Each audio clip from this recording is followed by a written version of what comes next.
करेंगे, कुछ important questions को डिस्कस करेंगे। So let's start a video. अब सबसे पहला जो क्वेश्चन दिया हुआ है यहाँ पे वो ये दे रखा है कि correct order of increasing reactivity of carbon halogen bond toward nucleophile.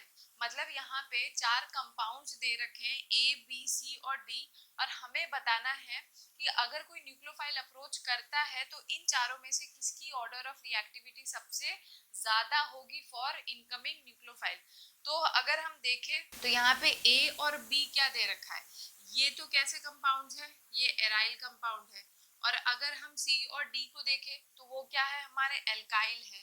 तो जैसे कि हमें पता है अगर हमसे इनमें और इनमें पूछा जाए तो हमें पता है कि alkyl is more reactive toward nucleophilic substitution as comparison to aryl.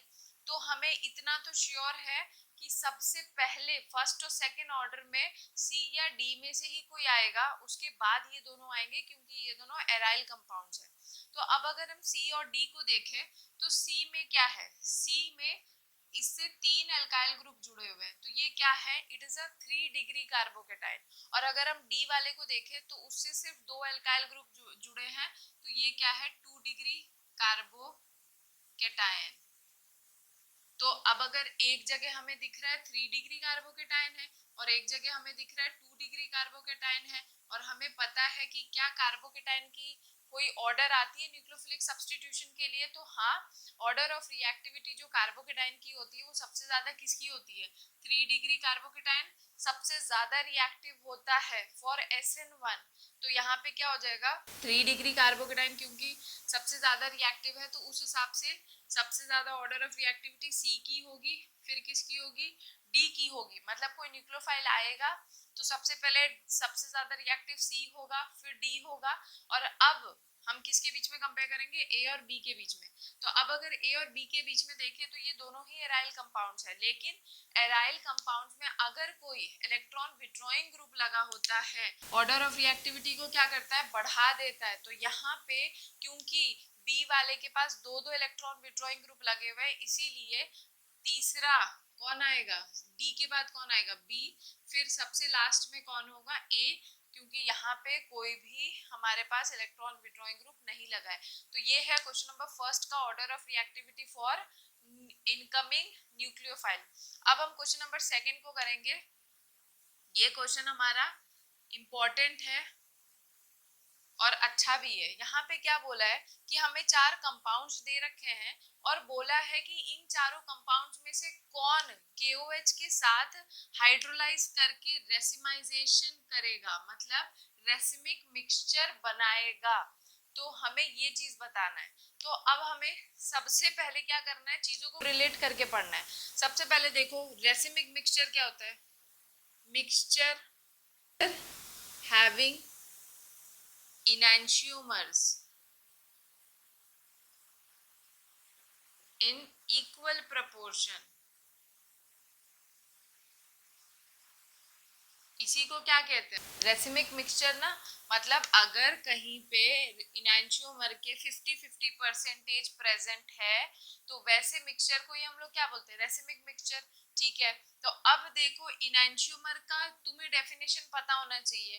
तो इनैंशियोमर में मैंने 2 पॉइंट्स लिखवाए थे। फर्स्ट पॉइंट ये होता है, फर्स्ट से ही हमें हमारा आंसर मिल जाएगा। तो फर्स्ट पॉइंट क्या था, नॉन सुपर इम्पोजिबल। इनैंशियोमर्स कौन होते हैं, नॉन सुपर इम्पोजिबल, जो कि नॉन सुपर इम्पोजिबल होते हैं और एक दूसरे के क्या होते हैं, मिरर इमेज होते हैं। तो नॉन सुपर इम्पोजिबल वाले से ही हम इस बात को समझ लेंगे। इनैंशियोमर्स नॉन सुपर इम्पोजिबल होते हैं। मतलब क्या होता है, मैंने बताया था नॉन सुपर इम्पोजिबल को पहचानने का तरीका क्या है कि उसमें प्लेन ऑफ सिमेट्री नहीं होगी और सेंटर ऑफ सिमेट्री भी नहीं होगी, क्योंकि प्लेन ऑफ सिमेट्री और सेंटर ऑफ सिमेट्री से आंसर निकालना सबसे एक्यूरेट मेथड होता है। प्लेन ऑफ सिमेट्री और सेंटर ऑफ सिमेट्री किसमें नहीं होती है, ये उन मॉलिक्यूल्स में नहीं होता है जिनके सारे के सारे एटम्स अटैच्ड क्या हो, डिफरेंट हो। तो प्लेन ऑफ सिमेट्री और सेंटर ऑफ सिमेट्री किसमें नहीं होगी, जिसके all atoms attached are different. ऐसे एटम को हम लोग ऑर्गेनिक में क्या स्पेशल वर्ड हमने दे रखा है, उसे हम लोग क्या बोलते हैं, कायरल एटम। मतलब क्या हुआ, कायरल एटम। कायरल एटम मैंने बताया था ना, अगर किसी एक मॉलिक्यूल में सारे के सारे एटम्स अटैच्ड अगर डिफरेंट है तो इसके पास कोई भी ना प्लेन ऑफ सिमेट्री होगी ना सेंटर ऑफ सिमेट्री होगी। इसे कहीं से भी डिवाइड करो, इसका क्या होगा, इक्वल हाफ में डिवाइड नहीं होगा। तो इसका मतलब हम डायरेक्ट ये कंक्लूड कर सकते हैं, डायरेक्ट हम इस बात पे आ सकते हैं कि जिस मॉलिक्यूल के पास, मॉलिक्यूल हैविंग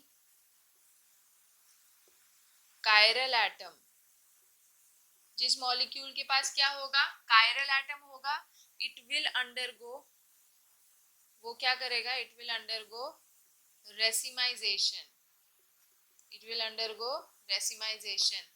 तो क्यों मैं यहाँ पे इतना लंबा घूम के आई हूँ, तो रीजन ये है क्योंकि मैंने अपने वीडियोस में बता रखा था कि सिर्फ कायरल एटम होना किसी चीज का फुल प्रूफ आंसर नहीं है। अगर कोई कायरल एटम है तो वो जरूरी नहीं कि वो हमेशा ऑप्टिकली एक्टिव ही होगा। ये चीज मैंने एग्जांपल में समझा रखा है, वीडियो में समझा रखा है। तो यहाँ पे हम क्या करें, अगर अपना आंसर प्लेन ऑफ सिमेट्री और सेंटर ऑफ सिमेट्री से निकाल के अगर आए तो वो ज्यादा एक्यूरेट आंसर होगा। तो यहाँ पे इसीलिए कौन सा कंपाउंड रेसिमाइजेशन करेगा ये चीज हम कैसे पहचानेंगे, वो मॉलिक्यूल जिसके पास प्लेन ऑफ सिमेट्री और सेंटर ऑफ सिमेट्री ना हो वो क्या करेंगे, रेसिमाइजेशन करेंगे। अब वो किस में नहीं होता है, वो उन मॉलिक्यूल्स में नहीं होता है जिनके सारे के सारे एटम्स अटैच्ड क्या हो, डिफरेंट हो। सारे के सारे एटम अटैच्ड डिफरेंट वाले को हम ऑर्गेनिक केमिस्ट्री में हमने क्या नाम दे रखा है, उसे हम लोग क्या बोलते हैं, कायरल एटम। इसका मतलब यहाँ से हम कंक्लूड करके बोल सकते हैं कि वो मॉलिक्यूल्स जिसके पास कायरल एटम प्रेजेंट है, इन चारों में से वो क्या करेगा, रेसिमिक मिक्सचर फॉर्म करेगा and it will undergo racemisation. तो अब अगर हम देखें तो हम अपना आंसर निकाल सकते हैं। अगर हम ए को देखें तो इस वाले कार्बन को अगर हम कायरल कार्बन की तरह देखें तो यहाँ पे इसके पास दो सेम हाइड्रोजन एटम अटैच्ड है, तो ये तो कायरल एटम नहीं होगा। अगर हम इसमें देखें तो अगर हम इस कार्बन को कायरल कार्बन ट्रीट करें तो इधर इथाइल ग्रुप लगा है, यहाँ क्लोरीन लगा है, लेकिन दो जगह क्या लगे, हाइड्रोजन एटम लगे, सेम एटम लग गए, तो ये भी कायरल एटम इसके पास भी नहीं है, इस मॉलिक्यूल के पास। तीसरे में देखें तो यहाँ पे भी क्या है, इस कार्बन के पास क्या हो रखा है, दो मिथाइल सेम ग्रुप लगे, तो ये भी क्या करेगा, इसके पास भी कायरल एटम नहीं है, तो ये भी रेसिमाइजेशन नहीं करेगा। अगर हम डी वाले में देखें तो डी वाले के पास सारे के सारे एटम अटैच्ड क्या डिफरेंट, ये क्या मिथाइल, इथाइल, क्लोरीन, हाइड्रोजन, तो इसके पास क्या है, कायरल एटम प्रेजेंट है। तो जिस मॉलिक्यूल के पास कायरल एटम होता है वो रेसिमाइजेशन करेगा, तो इसका मतलब इट विल अंडरगो रेसिमाइजेशन। लेकिन अगर हम ऑप्शंस में देखें तो ऑप्शंस हमें दे रखे हैं फर्स्ट सेकंड, नहीं ये दोनों रेसिमाइजेशन नहीं करेंगे। सेकंड एंड फोर्थ, नहीं सिर्फ फोर्थ होता तो हमारा आंसर सही होता, तो इस वजह से हमारा डी ऑप्शन क्या होगा, करेक्ट होगा।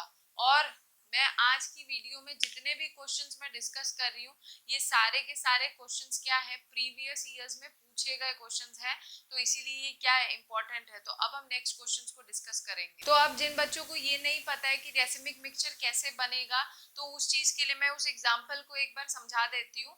तो अगर हमें क्या पता चल गया कि out of the 4 compounds D will undergo racemisation, तो कैसे ये चीज समझ लो।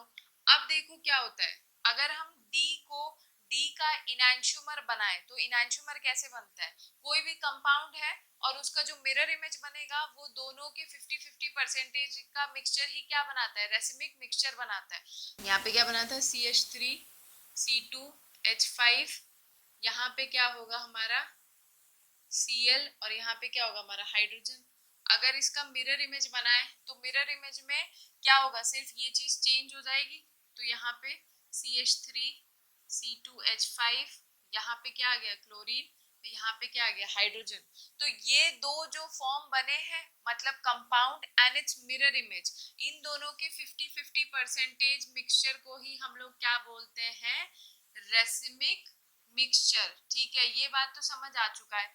अब इस process of conversion of enantiomer into racemic mixture मतलब क्या है कि इसे हटा देते हैं, इनैंशियोमर का इनैंशियोमर का रेसिमिक मिक्सचर में कन्वर्ट होने को ही हम लोग क्या बोलते हैं, रेसिमाइजेशन कहते हैं, रेसिमाइजेशन कहेंगे।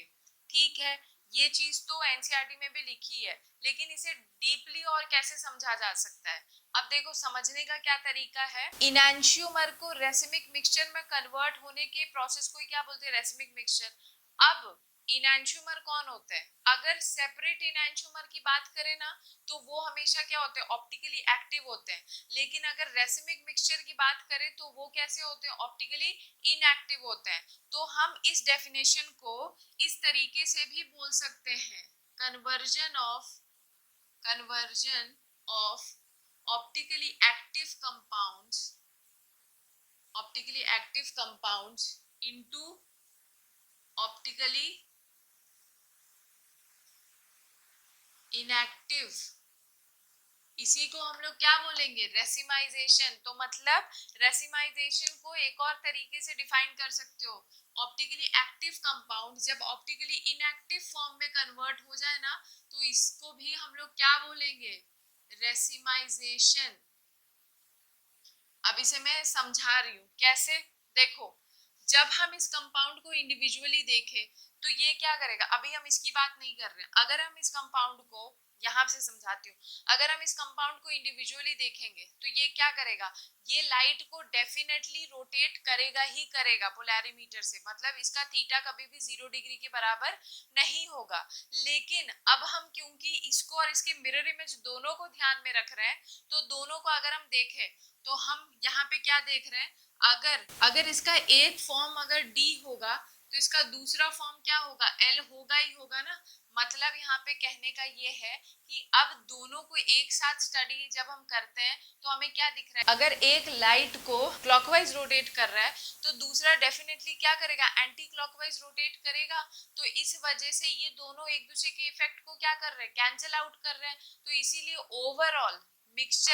ओवरऑल रेसिमिक मिक्सचर क्या होता है, ऑप्टिकली इनएक्टिव होता है। लेकिन अगर सेपरेटली इनैंशियोमर्स को देखें तो इसका थीटा कभी भी 0 डिग्री के बराबर नहीं होता है।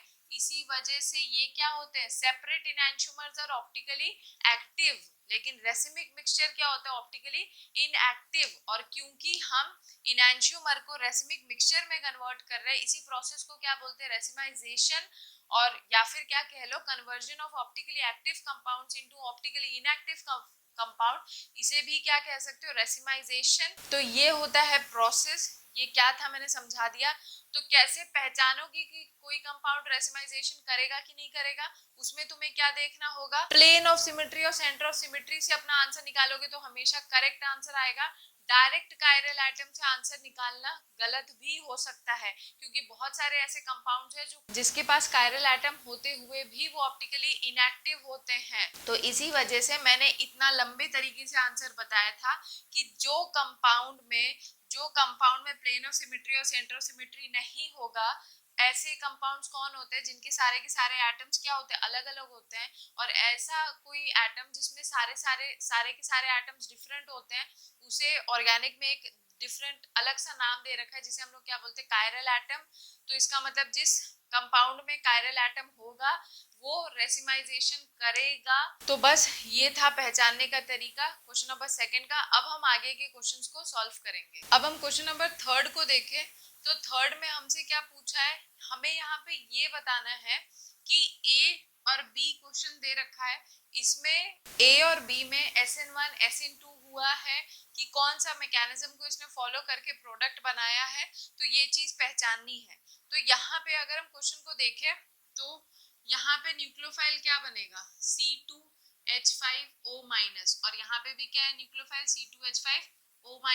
अगर हम देखें तो जहाँ पे हैलोजन लगा है डायरेक्ट वहां से ही हैलोजन हटा है और न्यूक्लियोफाइल यहाँ पे आके क्या हो गया, अटैच हो गया। तो इसका मतलब यहाँ पे दोनों ही रिएक्शंस में, यहाँ पे भी Br निकला और न्यूक्लियोफाइल एज इट इज आके अटैच हो गया, और यहाँ पे Br- निकला, यहाँ पे HBr निकल गया। मतलब इन दोनों ही मैकेनिज्म्स में ना ही कार्बोकेटाइन का फॉर्मेशन हुआ है, नो कार्बोकेटाइन फॉर्मेशन और ना ही यहाँ पे कोई रीअरेंजमेंट हो रहा है। रीअरेंजमेंट कहने का क्या मतलब है मैं अभी समझा रही हूँ। जैसे कि अगर हम ए वाले का एग्जांपल ले तो ए में क्वेश्चन क्या दे रखा है, CH3 CH CH3 CH2। अगर जब ब्रोमीन निकल जाएगा तो इस पे क्या चार्ज आएगा, पार्शियल पॉजिटिव चार्ज आएगा। अब अगर यहाँ पे SN1 होता, एक बात याद रखो, नो रीअरेंजमेंट, ना ही कार्बोकेटाइन का फॉर्मेशन हुआ है ना रीअरेंजमेंट हुआ है यहाँ पे। क्योंकि अगर रीअरेंजमेंट होता तो रीअरेंजमेंट कैसे होता है, देखो इस कार्बन से हाइड्रोजन जुड़ा है, हाइड्रोजन अपना इलेक्ट्रॉन लेता है पार्शियल नेगेटिव, ये इससे अट्रैक्ट होके इसके पास चले जाता है। यहाँ पे अभी ये कौन सा कार्बोकेटाइन का फॉर्मेशन हो रहा है, ये कौन सा कार्बोकेटाइन है, ये अभी 1 डिग्री कार्बोकेटाइन है। अभी ये कौन सा कार्बोकेटाइन है, 1 डिग्री कार्बोकेटाइन है। लेकिन अगर रीअरेंजमेंट होता, अगर रीअरेंजमेंट होता तो यहाँ पे क्या होता, ये हाइड्राइड शिफ्ट होता, हाइड्राइड शिफ्ट होके ये यहाँ चला जाता, क्या बन जाता, CH3 C CH3 CH3, और जो हमारा प्रोडक्ट जो न्यूक्लियोफाइल है वो कहाँ पे आके जुड़ जाता, OC2H5। मतलब हमारा प्रोडक्ट अगर ऐसा बनता, अगर प्रोडक्ट ऐसा बनता तो हम क्या बोलते, कार्बोकेटाइन का फॉर्मेशन होना और रीअरेंजमेंट होना, ये दोनों ही किसके अंडर में आता है, SN1 के अंडर में आता है। याद रख लो, अगर डायरेक्ट जहां से हैलोजन हटा है वहीं पे अगर न्यूक्लियोफाइल आके जुड़ गया है तो इसका मतलब यहाँ पे कोई रीअरेंजमेंट नहीं हुआ है। इन दोनों रिएक्शंस में ही क्या हो रखे हैं, नो रीअरेंजमेंट।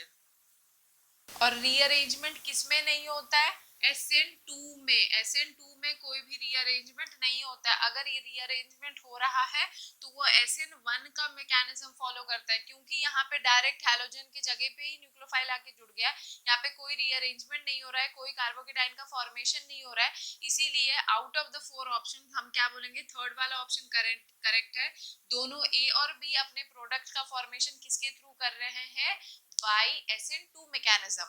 अब हम क्वेश्चन नंबर 4 देखते हैं। इसमें हमसे क्या पूछा है, which of the following is an example of nucleophilic substitution reaction।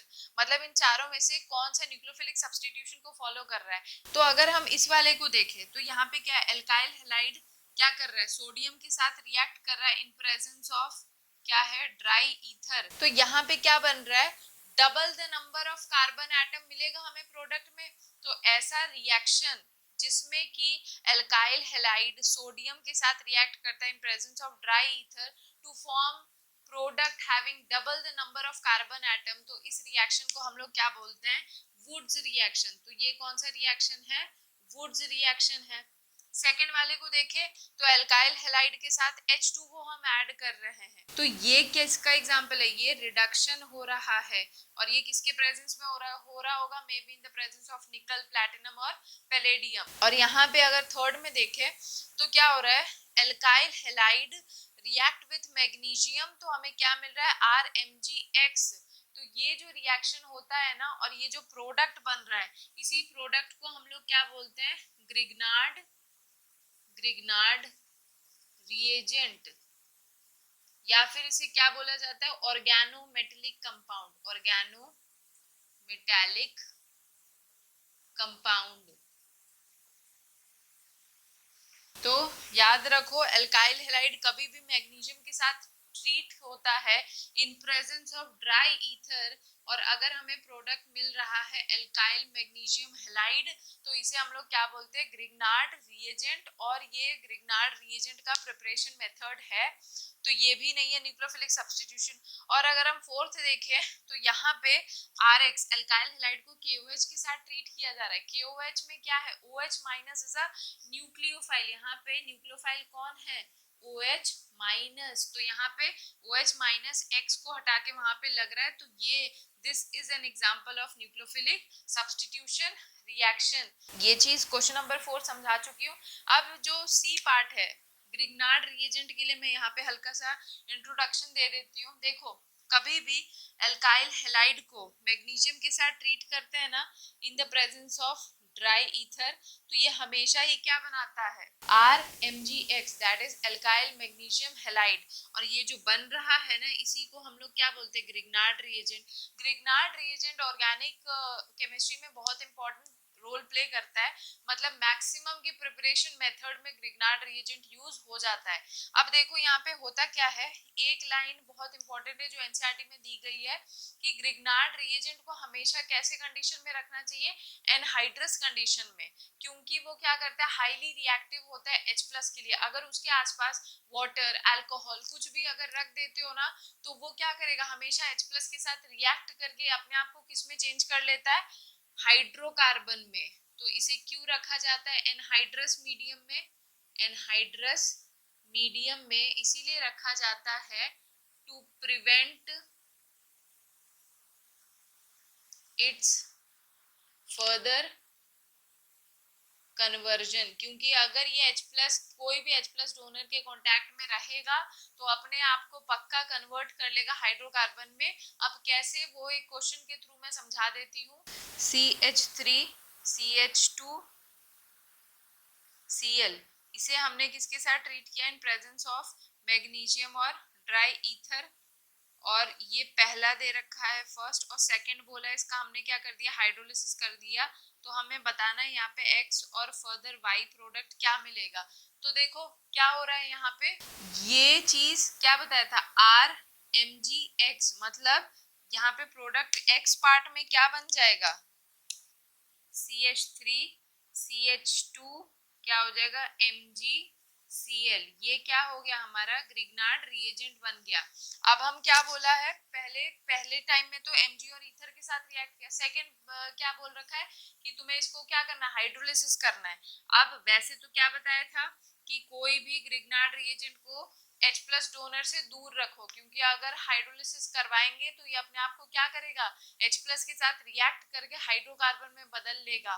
तो यही, तो यहाँ पे अगर देखें तो होता क्या है कि RMgX में जो ये R पार्ट होता है ये पार्शियल नेगेटिव होता है, और ये क्या होता है, पार्शियल पॉजिटिव होता है। और जब हम हाइड्रोलिसिस करते हैं तो हम क्या करते हैं, H+ और OH- क्या करते हैं, ऐड करवाते हैं, मतलब हम प्रोवाइड करते हैं H+ as a cation and OH- as a anion. तो अगर हम इसको H+ और OH- दे रहे हैं तो क्या होगा, CH3 CH2 H को एक्सेप्ट कर लेगा, ऐड कर लेगा, और किस में कन्वर्ट हो जाएगा, CH3 CH2 क्या हो जाएगा, CH3 CH3 हो जाएगा, प्लस क्या हो जाएगा, MgCl के साथ क्या हो जाएगा, OH लग जाएगा, MgOHCl। तो ये बन गया।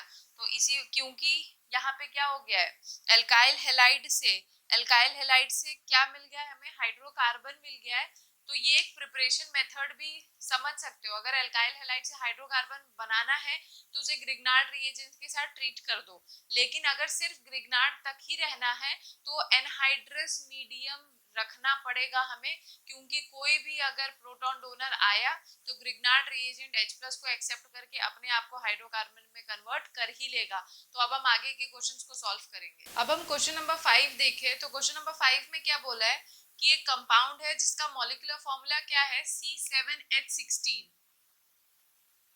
C7H16, जो कि ऑप्टिकल आइसोमेरिज्म शो कर रहा है। ये क्या कर रहा है, शो ऑप्टिकल आइसोमेरिज्म। अब हमें बताना है कि वो कौन सा कंपाउंड है, ए है, बी है, सी है कि डी है, नन ऑफ द अबव। तो अब देखो ये सारी चीजें पहले क्लियर होनी चाहिए कि ऑप्टिकल आइसोमेरिज्म कौन शो करता है। ऑप्टिकल आइसोमेरिज्म वो शो करते हैं जिनके पास कायरल एटम होता है, जिसके पास कायरल एटम होता है वो ही क्या करेगा, ऑप्टिकल आइसोमेरिज्म शो करेगा। तो इसका मतलब इन तीन को देख लो, जिसके पास कायरल एटम होगा वो ऑप्टिकल आइसोमेरिज्म शो करेगा। तो यहाँ पे देखा जाए तो 2,3 di methyl pentane, methane, ethane, propane, butane, pentane.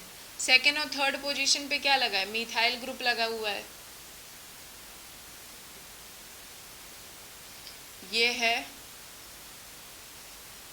ये पहला ए बना दिया हमने।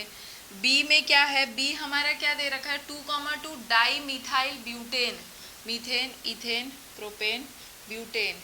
सेकेंड और सेकेंड पोजीशन पे क्या लगा हुआ है, CH3 CH3, CH2 CH3 और CH3। C क्या हो गया हमारा, 2 मिथाइल हेक्सेन, मतलब methane, ethane, propane, butane, pentane, hexane. Second position पे क्या है, मिथाइल ग्रुप रखा है, CH3 CH CH2 CH2 CH2 CH3। ये हमारा क्या है, 2 मिथाइल हेक्सेन, और लास्ट तो है ही नहीं, नन ऑफ द अबव। तो अगर हम देखें तो यहाँ पे क्या ढूंढना है हमें, कायरल एटम ढूंढना है, जिसमें कायरल एटम होगा वो ऑप्टिकल आइसोमेरिज्म शो करेगा। तो यहाँ पे अगर हम देखें इस कार्बन को, तो इस कार्बन से ये ग्रुप भी डिफरेंट अटैच्ड है, ये ग्रुप भी डिफरेंट है, ये ग्रुप भी डिफरेंट है, और एक जगह हाइड्रोजन लगा है।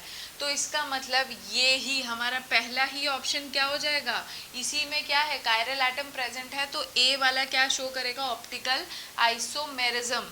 सेकेंड में देख लो, दो ग्रुप सेम हो गए, तो ये तो नहीं, इसमें कायरल एटम है ही नहीं। थर्ड में भी अगर देख लो तो क्या है, ये और ये ग्रुप सेम हो गया, तो यहाँ पे भी कायरल एटम नहीं है। तो इसका मतलब इस क्वेश्चन नंबर 5 में ए ऑप्शन हमारा करेक्ट होगा। तो अगर ऑप्टिकल आइसोमेरिज्म के लिए पूछ लिया जाए तो सीधा सीधा क्या है, कायरल एटम को ढूंढो। रेसिमिक मिक्सचर के लिए पूछ लिया जाए तो वहां पे भी तुम्हें क्या करना है, कायरल एटम को ढूंढना है। तो ये था हमारा। अब हम क्वेश्चन नंबर 6 को डिस्कस करेंगे।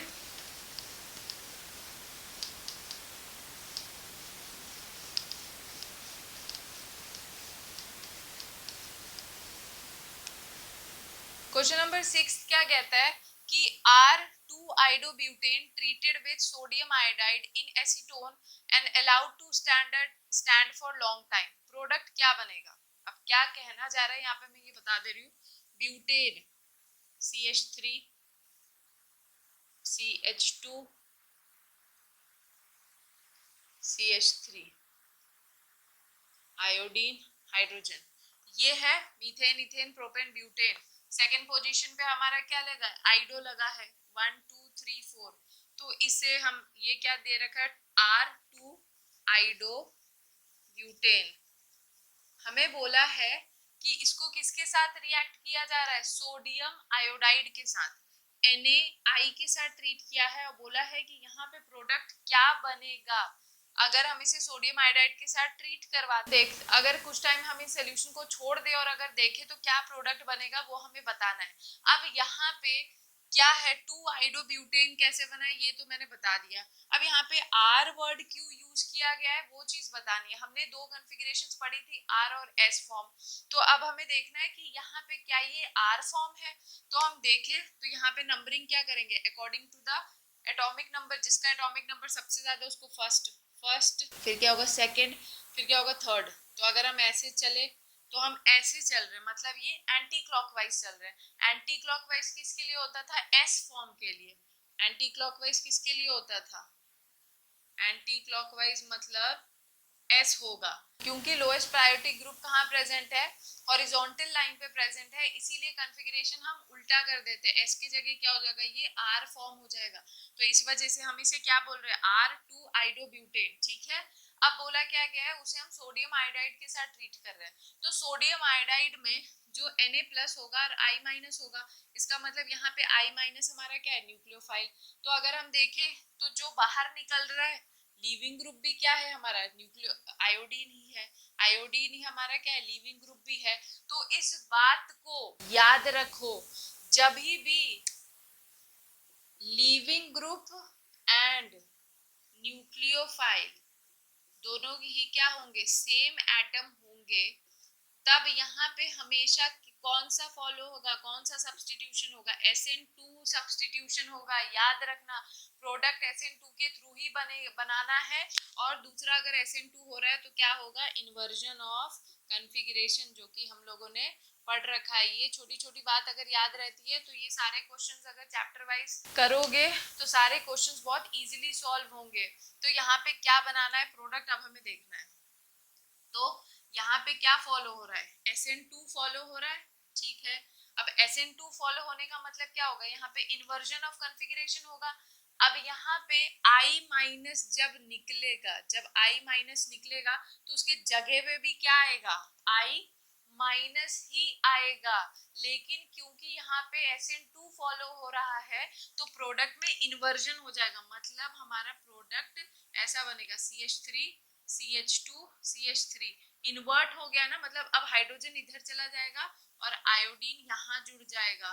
तो क्यों अब यहाँ पे क्या हो गया, इन्वर्जन ऑफ कॉन्फ़िगरेशन हो गया है। तो हमारा प्रोडक्ट क्या बना है, इन चार में से क्या प्रोडक्ट बना है वो हमें देखना है।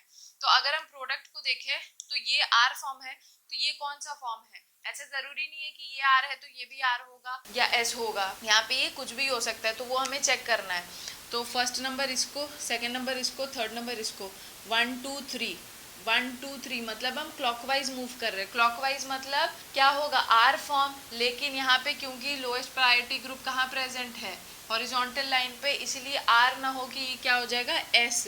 तो ये क्या बना है एस S2 आइडो ब्यूटेन।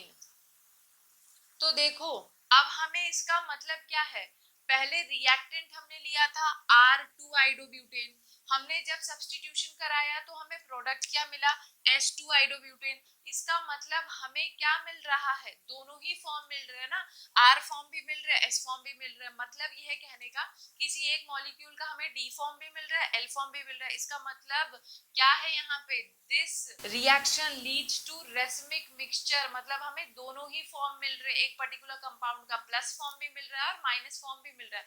अगर यहाँ पे R था और R ही बनता तो हम क्या बोलते कि ये रेसमिक मिक्सचर नहीं बना है, लेकिन यहाँ पे एक फॉर्म R है एक S बन गया। अगर ये S होता ये R बनता तो भी हम क्या बोलते, this reaction has lead to racemic mixture. तो यहाँ पे इसीलिए यहाँ पे क्या लिखोगे, क्योंकि यहाँ पे दोनों का फॉर्मेशन हुआ है, because of formation of R and S form, it leads to formation of racemic mixture. अब रेसिमिक मिक्सचर को कैसे डिनोट करते, प्लस माइनस क्या होगा 2 आइडो ब्यूटेन, ये बना है, ये देख लो कौन सा होगा ऑप्शन, इसमें से दिख रहा है हमारा फॉर्म क्या बन गया है, प्लस माइनस।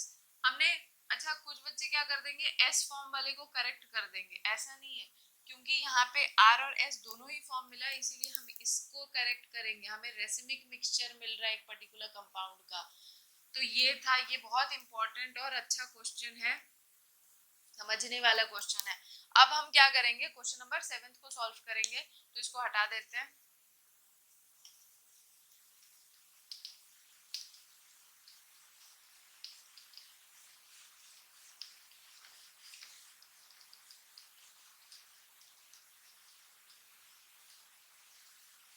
क्वेश्चन नंबर 7 क्या कहता है, ये कंपाउंड दे रखा है और हमें y और z बताना है क्या बनेगा। ये तो बहुत ही इजी क्वेश्चन है। क्वेश्चन नंबर 7 में देखो CH3 CH2 CH double bond CH2, यहाँ पे क्या हो रहा है HBr को ऐड कर रहे हैं इन प्रेजेंस ऑफ पेरोक्साइड, H2O2 क्या है पेरोक्साइड। तो यहाँ पे कौन सा रूल फॉलो होगा, एंटी मार्कोनिकॉफ। यहाँ पे क्या फॉलो होगा, एंटी मार्कोनिकॉफ। अब एंटी मार्कोनिकॉफ क्या कहता है, negative part goes to that carbon atom which has more number of hydrogen atom, less वाले के पास नहीं भेजना है। तो यहाँ पे Br माइनस H प्लस होगा, तो Br minus will go to this carbon and H will go to this carbon and it will lead to formation of क्या CH3 CH2 CH2 single bond CH2 Br। मतलब ये हमारा क्या बन गया है, ये हमारा Y वाला प्रोडक्ट है। अब क्या बोला है, फर्दर हमने उसको क्या कर दिया है C2H5O Na के साथ रिएक्ट कर दिया, C2H5O Na। अब देखो ये क्या है, Na प्लस होगा तो ये माइनस है, मतलब this part is our nucleophile, ठीक है। तो अब हमें क्या दिख रहा है, ये न्यूक्लियोफाइल है, तो ये क्या करेगा, यहाँ पे NaBr निकल जाएगा, यहाँ पे NaBr निकल जाता है और ये न्यूक्लियोफाइल यहाँ पे जाके अटैच हो जाता है, क्योंकि यहाँ पे कोई रीअरेंजमेंट की भी पॉसिबिलिटी नहीं है। अगर रीअरेंजमेंट कराते भी हो तो भी पहले जैसा ही कार्बोकेटाइन बन रहा है, इसीलिए यहाँ पे कोई रीअरेंजमेंट की पॉसिबिलिटी नहीं है। रीअरेंजमेंट नहीं होगा तो यहाँ पे क्या होगा, SN2 होगा। तो यहाँ पे प्रोडक्ट क्या बन जाएगा, CH3 CH2 CH2 CH2 O C2H5, इसे हम लोग क्या बोलेंगे इथॉक्सी ब्यूटेन। और इसी प्रोसेस को ये कहलाता क्या है हमारा, विलियमसन सिंथेसिस।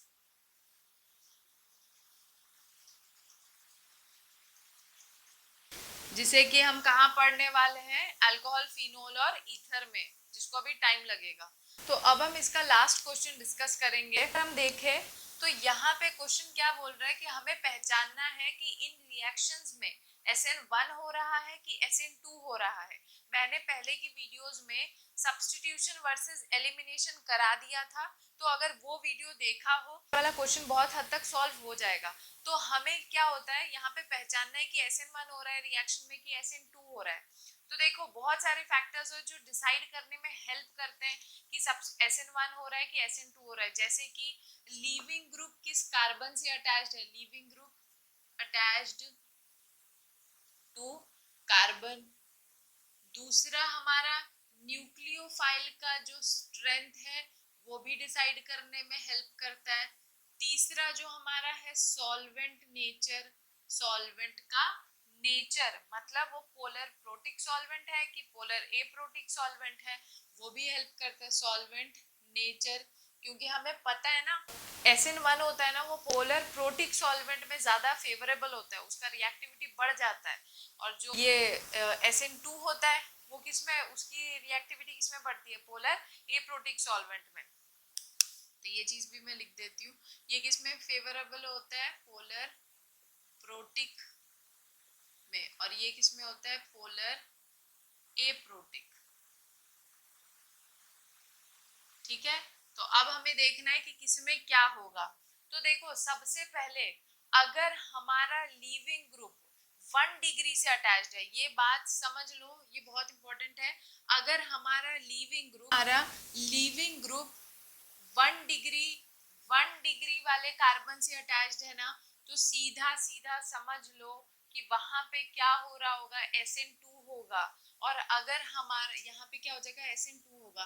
और अगर हमारा लीविंग ग्रुप किससे अटैच्ड है, 3 डिग्री वाले कार्बन से अटैच्ड है, तो वहां पे क्या होगा, SN1 होगा। क्योंकि SN1 के ऑर्डर ऑफ रिएक्टिविटी क्या होती है, 3 डिग्री कार्बोकेटाइन, 2 डिग्री, फिर 1 डिग्री। तो यहाँ पे क्या हो जाएगा, SN1 होगा। ठीक है, तो अब हम एक एक क्वेश्चन को सॉल्व करेंगे। और एक बात याद रखो, अगर लीविंग ग्रुप 1 डिग्री और 3 डिग्री से जुड़ा हुआ दिख जाए ना, तो वहां पे हम डायरेक्ट लीविंग ग्रुप के नेचर से ही डिसाइड कर सकते हैं कि SN1 होगा कि SN2 होगा। अगर 2 डिग्री आता है तो हम वहां पे फर्दर आगे मूव करेंगे न्यूक्लियोफाइल और सॉल्वेंट के नेचर पे। ठीक है, अब देखो सबसे पहले पे आते हैं। अगर हम इसमें देखें तो ये टॉसिल ग्रुप लगा, ये सबसे बेस्ट लीविंग ग्रुप होता है। ठीक है, लेकिन उससे हमको मतलब नहीं है। हम यहाँ पे देखें तो ये जिस कार्बन से लगा हुआ है ना, वो सिर्फ एक ही कार्बन से तो लगा है। तो यहाँ पे क्या है, 1 डिग्री कार्बन है। तो अगर 1 डिग्री कार्बन होगा, तो मैंने बताया 1 डिग्री कार्बन है, तो सीधा सीधा समझ जाओ क्या हो रहा है, SN2। तो यहाँ पे क्या हो रहा है, SN2 फेवरेबल होगा as comparison to SN1। Second वाले में देखे तो जिससे हैलोजन जुड़ा है वो कार्बन बाकी 3 एल्काइल ग्रुप से जुड़ा है, तो ये क्या होगा, 3 डिग्री एल्काइल हैलाइड। तो देख लो 3 डिग्री एल्काइल हैलाइड आया, तो सीधा है 1 डिग्री 2 डिग्री, बहुत इजी है डिसाइड करना। 1 डिग्री होगा तो SN2, और 3 डिग्री होगा तो क्या हो जाएगा, SN1। तो यहाँ पे क्या होगा हमारा, SN1। अब हम तीसरे में देखें तो यहाँ पे जिससे हैलोजन अटैच्ड है वो कैसा है, वो 2 डिग्री एल्काइल हैलाइड है। ये कैसा है, 2 डिग्री एल्काइल हैलाइड है। तो अब हमें डिसाइड करना होगा बाकी की चीजें देख के। तो अब हम क्या आएंगे, न्यूक्लियोफाइल पे आएंगे। तो हम अगर H2O को देखते हैं तो H2O, मीथेनॉल, इथेनॉल, ये सब क्या होते हैं, वीक न्यूक्लियोफाइल्स में आते हैं। तो ये क्या है हमारा, वीक न्यूक्लियोफाइल। किसको न्यूक्लियोफाइल का स्ट्रेंथ इफेक्ट करता है, SN2 को। SN1 में तो न्यूक्लियोफाइल के स्ट्रेंथ से कोई फर्क नहीं पड़ता है। तो यहाँ पे क्योंकि ये वीक न्यूक्लियोफाइल है और 2 डिग्री अल्काइल हैलाइड है, तो यहाँ पे SN1 हो जाएगा। तो यहाँ पे क्या होगा, SN1 होगा। अगर स्ट्रॉन्ग न्यूक्लियोफाइल होता ना तो यहाँ पे क्या होता है, SN2 होता।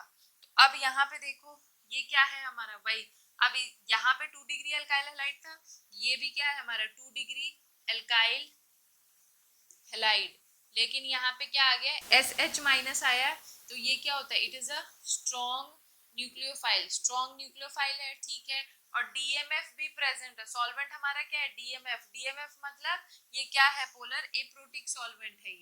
ये एप्रोटिक सॉल्वेंट है, और अगर एप्रोटिक सॉल्वेंट होता है तो हमें पता है स्ट्रॉन्ग न्यूक्लियोफाइल है, सॉल्वेंट भी पोलर नहीं है, तो किसको फेवरेबल करेगा, SN2 को फेवर करेगा, ना कि SN1 को।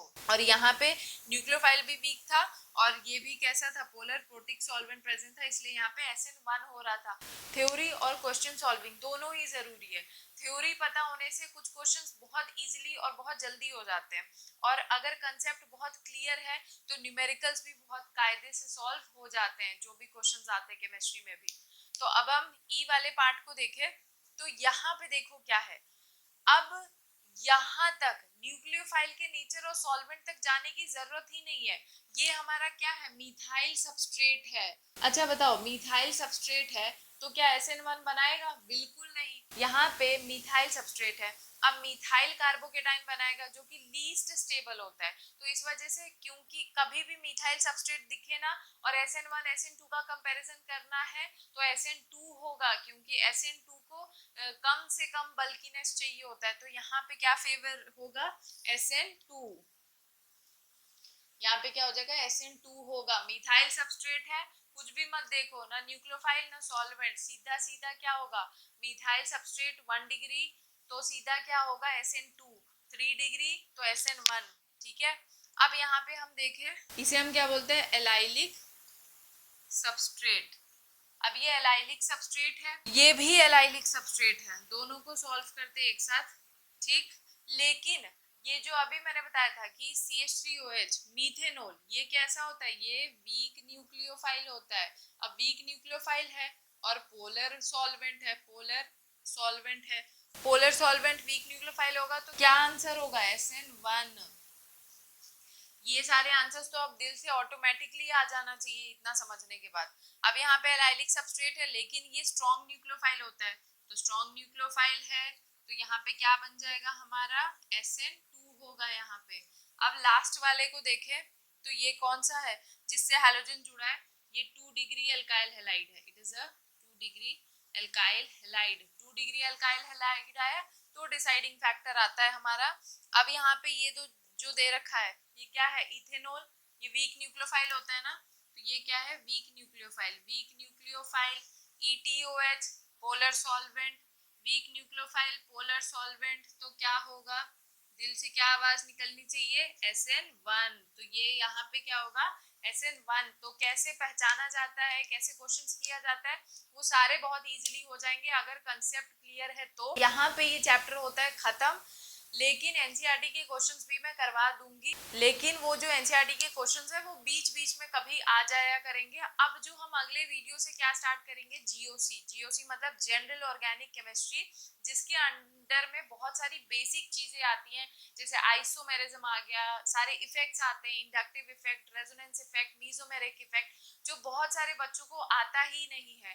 तो अब हम क्या करेंगे, नेक्स्ट वीडियो से जीओसी स्टार्ट करेंगे, और इस हेलो एल्केनो हेलो एरीन्स के एनसीईआरटी के क्वेश्चंस भी मैं करवाऊंगी। तो अगर आपको ये वीडियो अच्छा लगे तो please like, share, comment and subscribe. Thank you.